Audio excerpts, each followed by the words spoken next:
பாகவதம் 91வது உபன்யாசம்.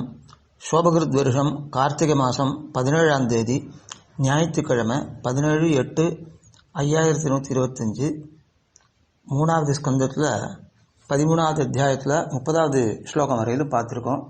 மேற்கொண்டு இப்பொழுது பார்க்கணும். தன் குழம்புகளாலே ஜலத்தை பிளந்து கொண்டு பகவான் ரசாதலத்தில் பிரவேசித்தான். அங்கே பூமியை கண்டான். இந்த பரமபுருஷன் பிரளய சமயத்தில், அதாவது எந்த ஜலத்தில் பகவான் சயனிக்க விரும்புவனோ அதிலே பிராணிகளுக்கெல்லாம் ஆதாரமாகிற அந்த பூமியை கண்டான்.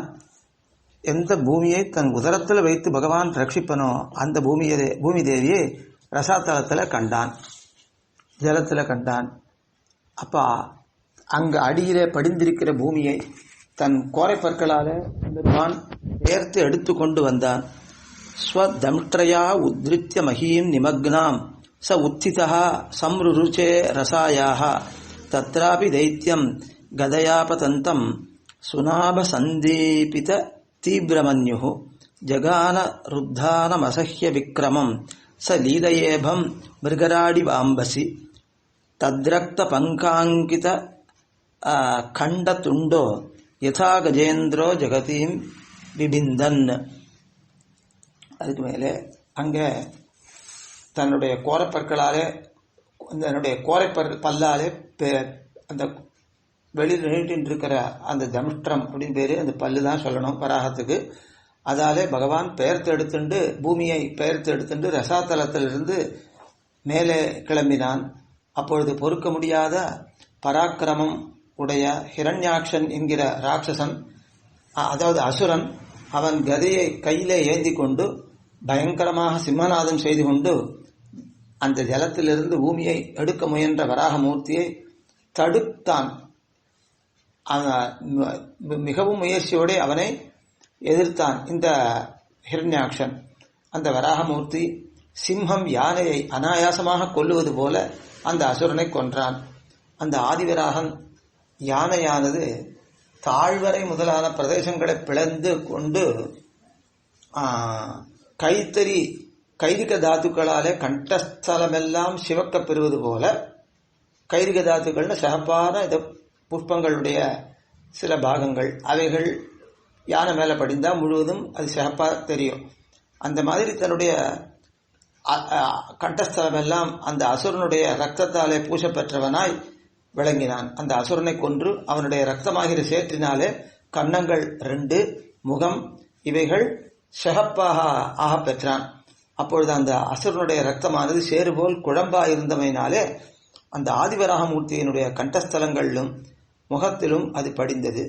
அத்தகைய வராகமூர்த்தி சக்கராயுதத்தினாலே ஜொலித்து கொண்டிருப்பதோடு மிகவும் தீவிரமான கோபமுடையவராயும் இருந்தார். அங்கனம் சக்கராயுதத்தோட ஜொலிக்கிறவரும் கோபாவேசமுற்றவரும் ஆன அவர் அசுரனுடைய ரத்தம் முகத்தில் படிய பெற்றவராகிற அந்த வராக பகவான் மிகவும் விளங்கினான். ஓ விதுரனே, மத்த கஜம் தாமரை பூவை அவலீலையாக எடுத்துக்கொண்டு விளையாடுவது போல, அவலீலைன்னா ரொம்ப அனாயாசமாக, அந்த மாதிரி கருத்திருக்கின்ற அந்த வராகமூர்த்தி வெளுப்பான தன் கோரைப்பல் நுனியினாலே பூமியை அவலீலையாக எடுத்துக்கொண்டு வந்தான். ரொம்ப அலட்சியமாக எடுத்துன்னு வந்தான். அங்கனம் அந்த பூமியை ஏந்தி கொண்டு வருகிற பகவானை கண்டு பிரம்மதேவர் முதலானவர்கள் கைகளை குவித்து கொண்டு வேத சூக்தங்களோடத்த வாக்கியங்களாலே ஸ்தோத்திரம் பண்ணினார்கள். ரிஷிகள் சொல்லுகிறார்கள், ஒருவராலும் ஜெயிக்கப்படாத பெருமானே, உனக்கு ஜெயம். நீ எல்லாரையும் காட்டிலும் மேன்மையுற்று விளங்குகிறாய். யஜ்யங்களாலே ஆராதிக்கப்படுகிறவனே, யஜ்யங்களை எல்லாம் நிறைவேற்றி கொடுக்கிறவனே, யஜ்யாதிபதியே, யஜ்யத்தைச் சேர்ந்த சமஸ்த வஸ்து ஸ்வரூபனாக இருக்கிறவனே, 3 வேத ஸ்வரூபமான சரீரத்தை எல்லா புறத்திலும் உதறுகின்ற உனக்கு நமஸ்காரம். உன்னுடைய சரீரத்தின் மயிர்குழிகளிலே சமுத்திரங்கள் அடங்கி போயின. இது மிகவும் ஆச்சரியமாக இருக்கிறது. நீயே ஜெகத்காரணன். அத்தகைய நீ இங்கனம் அபராகிருதமான வராக ரூபத்தை கொண்டு எங்களுக்கு தோற்றினாய். பூமியை மேலுக்கு எடுக்கை என்கிற காரணத்தினாலே நீ இங்கனம் வராக ரூபத்தை கொண்டாய். பிராகிருதமான வராகத்துக்கு இப்படி சாமர்த்தியத்தை நாங்கள் காண்டதில்லை. அதனால் நீ அப்ராகிருதமான வராகம் பகவான் தான். இப்படிப்பட்ட உனக்கு நமஸ்காரம். வாராய் தேவதேவனே, உன்னுடைய உருவம் யஜ்ஞஸ்வரூபமாக இருக்கக்கூடியது. இந்த உருவம் பாபத்தினாலே அழுக்கடைந்த மனது உடையவர்களுடைய காட்சிக்கு விஷயமாகாது. பிரகிருதியினாலே ஏற்பட்ட உருவம்தானே பிராகிருதமான மாசு பொருந்தின மனசால அறியப்பட முடியும். உன்னுடைய இந்த உருவம் யோகாபியாசத்தினாலே பரிசுத்தமான மனசினாலே வருந்தி அறியக்கூடியது. ஆகையால் இது அப்ராகிருதமாக இருக்கு. அப்ராகிருதமான திருமேனிதான் இது. யோகாபியாசம் செய்யாமல் பாபத்தினாலே அழுக்கடைந்த மனமுடையவர்கள் உன் உருவத்தை காண்பாராயினும் பிராகிருத சிந்தங்களைப் போல இதுவும் ஒன்று என்று நினைப்பார்களே தவிர இது அப்ராகிருதம் பகவானுடைய திருமேனி என்று தெரிந்து கொள்ள மாட்டார்கள். சுத்த சத்துவமயம்னு தெரிந்துக்க மாட்டா. கர்மத்தினாலே விளைந்ததல்லாமல் பகவான் தன் சங்கல்பத்தினாலே ஏற்றுக்கொண்டது என்று தெரிந்து கொள்ள மாட்டார்கள். நீ யஜ்ஞஸ்வரூபன் ஜெகதீஷா, உன்னுடைய தொக்கிலிருந்து அப்படின்னா தோலிலிருந்து காயத்ரி முதலான சந்தஸ்துகள் உண்டாகின்றன. ரோமங்களிலிருந்து கர்ப்பங்கள் உண்டாகின்றன. உன்னுடைய நேத்திரத்திலிருந்து ஆஜ்யம் உண்டாகிறது அப்படின்னா நெய் உண்டாகிறது.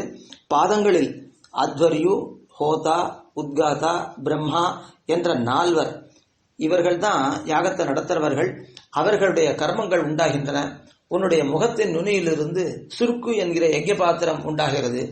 நாசிகைகளில் அப்படின்னா மூக்குகளில் இருந்து சுருவம் என்கிற யஜ்ஞ பாத்திரம் உண்டாகிறது.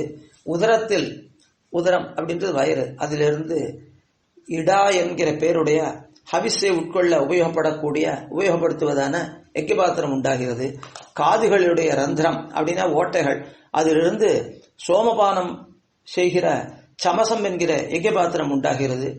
முகத்திலே பிராச்சித்திரம் என்கிற பிரம்ம பாத்திரம் உண்டாகிறது. வாயினுடைய துவாரத்திலே கிரகங்கள் என்கிற பாத்திரங்கள் உண்டாகின்றன. பகவானே, அக்னிஹோத்திரம் என்னும் கர்மம் இருக்கிறது. அது உன்னுடைய மெல்லுதல், அதாவது நீ சர்வணம் அப்படின்னு பேரு. சர்வணம் அப்படின்னா மென்று சாப்பிடக்கூடிய செயலாக அது இருக்கிறது. அதுதான் அக்னிஹோத்திரம் என்ற கர்மம் உன்னுடைய வாய் மெல்லுதலாகிற கிரியையாக ஆகும். யஜ்ஞங்களில் தீக்ஷா சம்ஸ்காரம் என்னும் ஒரு கர்மம் உண்டு. அது யஜ்ஞ ஆரம்பத்தில் எஜமானன் தீட்சை பெற்றுக் கொள்ளுதல் என்கிற கர்மமாகும். தீட்சை என்ற தேவதையை எஜமானிடத்தில் ஸ்தாபிக்கைதான் தீக்ஷா சம்ஸ்காரம். அது இஷ்டியினாலும் க்ஷௌரம் முதலானவற்றாலும் சித்திக்கும். தீக்ஷணிய இஷ்டி என்கிற இத்தகைய தீட்சையானது அது அடிக்கடி ஏற்றுக்கொள்ளுகிற உன்னுடைய அவதாரங்கள் தான். உனக்கு அந்த தீக்ஷணிய இஷ்டி என்பது நீ அப்பப்ப பண்ணக்கூடிய அவதாரங்கள் தான் அவைகள். ஆஜ்யத்தை ஹவிஸாக உடைய உபசத்து, ஆஜ்யம்ன்றது நெய், நெய்யிலேயே ஹவிஸ் அதாவது ஹோம திரவியமாக கொண்ட உபசத் என்கிற 3 யாகங்கள் உண்டு. இவைதான் உன்னுடைய கழுத்து. அந்த உபசத் யாகம் தான் உன் கழுத்து. பிராயணீயம் என்கிற ஆரம்பேஷ்டி அதுவும், உதயநீயம் என்கிற அவசானேஷ்டி இது 2மே உன்னுடைய கோரப்பற்கள். பிரவர்க்கியம் உன்னுடைய நாக்கு, பிரவர்க்கியம் என்ற கர்மா தான் உன்னுடைய நாக்கு. சப்யம் என்ற அக்னி அதுவும், உபாசனாக்னியும் உன்னுடைய சிரசு தலை. இஷ்டகாச்சயனங்கள் உன்னுடைய பிராணன்கள். இஷ்டகாச்சயனங்கள் என்கிறவைகள் செங்கற்கள், அந்த ஹோமகுண்டத்தை உண்டாக்குறவைகள். அன்றியும் இந்த சோமரசமானது உன்னுடைய ரேதஸாக இருக்கிறது. பிராத்தஸ்தவனம் விடியற்காலத்தில் நடத்துகிற ஹோமம் முதலியவை உன்னுடைய அவஸ்தைகள், உன்னுடைய வெவ்வேறு அவஸ்தைகள். பிராத்தஸ்தவனம், மாத்தியந்தின சவனம், திருத்திய சவனம் என்கிற 3ம் நீ அடையக்கூடிய வெவ்வேறு ஸ்திதிகள். அக்னிஷ்டோமம், அத்தியக்னிஷ்டோமம், உக்தியம், ஷோடசி, வாஜபேயம், அதிராத்திரம், அப்தோரியாமம் என்கிற 7 யாகங்கள். இவைகள் சம்ஸ்தை என்கிற பெயருடையவைகள். இவையும் இவற்றின் பிரிவுகளும் உன்னுடைய 7 தாத்துக்கள், தொக்கு, மாம்சம் முதலான தொக்கு, சர்ம, மாம்சம், மேதா, மஜ்ஜா, அஸ்தி என்று இருக்கக்கூடிய உன்னுடைய 7 விதமான தாத்துக்கள். பல எஜமானர்களை கொண்ட கர்மங்கள், அவைகள் சத்திரங்கள் என்று சொல்லப்படுகின்றன. அவையெல்லாம் உன்னுடைய சரீரத்தினுடைய சந்திகள். அந்த சத்திரயாகங்கள் யாவுமே அந்த சரீரம் ஒரு பாகம் இன்னொரு பாகத்தோட சேர்றது, அந்த நடு பாகத்துக்கு சந்தின்னு பேரு. அதுதான் இந்த சத்திரங்கள். எஜமானனுடைய அனுஷ்டானமாகிற இஷ்டி என்கிறது உன்னுடைய சரீரத்தினுடைய மத்திய பிரதேசமாக இருக்கிறது. இப்படி சோமத்தை உடைய யாகங்கள் அவைகளும் உண்டு, சோமம் இல்லாத யாகங்களும் உண்டு. ரெண்டுமே நீதான். யஜ்யம் என்கிற பெயருடைய கர்மங்கள் எல்லாம் உன்னுடைய ஆராதனங்கள் தான். சமஸ்தமான மந்திரங்கள், தேவதைகள், திரவியங்கள் ஆகிய யாக சாதனங்கள் எல்லாமே நீதான். நீ சமஸ்த யாகஸ்வரூபன். ஸ்மிருதிகளிலே சொல்லப்பட்ட தானாதி கிரியைகளும் நீதான். இப்படி யஜ்யாதி கர்மங்களை பறக்கச் சொல்லுகிற வேதத்தினுடைய பூர்வபாகமெல்லாம் உன்னையே சொல்லுகின்றன. பூர்வபாகம் முழுதும் உன்னையே சொல்லுகிறது. இத்தகைய உனக்கு அடிக்கடி நமஸ்காரம் செய்கிறோம். சப்தாதி விஷயங்களில் ஆசக்தி இல்லாமையாகிற வைராக்கியம், பகவானுடைய சரித்திரங்களை கேட்பது, அவற்றை வாயால் பாடுவது, நெஞ்சால் நினைப்பது, அவனை பூஜிப்பது முதலிய ஆகாரங்களை உடைய பக்தியானது மனசை வேறு விஷயங்களில் செல்ல ஒட்டாமல் அடக்கி ஆண்டு வெல்வது ஆகிய இவற்றால் விளையும் ஞானத்தினாலே அருள் புரிய தகுந்தவனும். அதாவது பக்தி, ஞானம் இவற்றாலே அருள் புரிய தகுந்தவன். இவைகள்லாம் உனக்கு ஆராதனங்கள் தான். அவைகளாலே அருள் புரிகிறவன் யாரு? அதுக்கு தகுந்தவன் யாருன்னு நீதான். நீ ஒருவன் தான் அருள் புரிய தகுந்தவன். இங்கனம் பகவானுடைய உண்மையை அறிவதற்கு வேண்டிய உபாயங்களை எடுத்து சொல்லக்கூடிய வேதம் அதனுடைய உத்தரபாகமும் உன்னையே சொல்லுகிறது. இத்தகைய உனக்கு அடிக்கடி நமஸ்காரம் பண்ணுகிறோம். வராகாவதாரம், கிருஷ்ணாவதாரம், ராமாவதாரம் என்ற 3 அவதாரங்கள் மூலமாக ஞாச வித்தியை உலகத்துக்கு நீ வெளியிட்டாய். அப்படிப்பட்ட மகோபகாரகன் நீ. வேதத்தினுடைய உத்தரபாகத்தின் பொருளை எடுத்துரைக்கின்ற வாராகாதி புராணங்கள், அதாவது வராக புராணம், விஷ்ணு புராணம் முதலியவைகள், அதுக்கப்புறம் ஸ்ரீராமாயணம் முதலிய இத்திஹாசங்கள், அந்த புராணங்கள் என்ன, இதிகாசங்கள் என்ன, இவத்தாலெல்லாம் எல்லாவத்தாலும் கூறப்படுறவன் நீயே. இப்படிப்பட்ட உனக்கு உன்னை நமஸ்காரிக்கிறோம். வாராய் ஞானாதி ஷாட்குண்ய நிதியே எம்பெருமானே, புவி மங்கை நாயகனே, அதாவது பூமி தாயாருக்கு நாயகனே, பர்வதங்களோடு கூடின பூமியை உன்னுடைய கோரைப்பல்லின் நுனியில் தரித்து கொண்டிருக்கிறாய். இங்கனம் உன்னால் தரிக்கப்பெற்ற இந்த பூமியானது ஒரு மத்தகஜம் ஜலத்தில் விளையாடி அதிலின்று வெளிப்புறப்பட்டு கரையேறும்போது அதனுடைய தந்தத்தினாலே அந்த மத்தகஜம், அந்த மதித்த யானை அதனுடைய தந்தத்தினாலே தரிக்கப்பெற்றதும் இலைகளோடு கூடினதுமாகிய ஒரு தாமரை கொடி போல விளங்குகிறது இந்த பூமி, உன்னுடைய கோரைப்பல்லாலே தாங்கப்பட்ட இந்த பூமி.